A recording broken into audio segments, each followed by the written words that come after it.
All right. The Pac-12 theme continues. Stanford and Oregon State.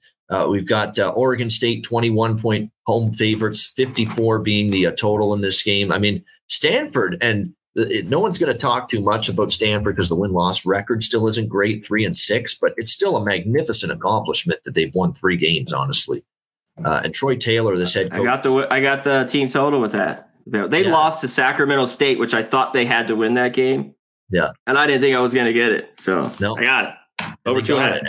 It was thanks to wins against Colorado, that crazy epic comeback against Dion in Colorado on that Saturday night or Friday night. I think it was Friday night, but it was Friday night, October 13th. And then the win against Washington State is 2 touchdown underdogs. I mean, this team is growing. You can tell. The defense is still rough, although they had a good game last week against Washington State. And Ashton Daniels is getting better as a quarterback right now for them as well. You know, Oregon State, I don't love the idea, and they're great at home. I don't love going against them at home. And I think at home this year, they've been very good as far as winning by margin. But there's a lot of points. They haven't covered in 2 in a row. It's an offense that runs the ball a lot, takes time off the clock. You know, that's asking a lot. Oregon State's not always been a good proposition, laying 3 touchdowns or more. Go back to that San Diego State game earlier in the year as evidence of that. So don't know if I'll bet it, but a number feels a little high, slightly in Stanford. Don't know if I'll bet it, though. What do you think, C-Mac?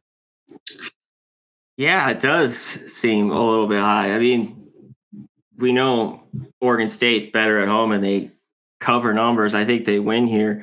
But you mentioned both those games, the loss and then the win last week, were on the road for Stanford. You know, the wins, or they beat Colorado at least. I think this is just too many points. The Stanford defense, what do we get from them? I still don't think they're very good. I think if you look Oregon State, you look their way, team total. Don't play the points here. Just go that route. But I wanted to look at this more because I think 3 touchdowns is a ton. I just don't know if I can get there in the end with Stanford.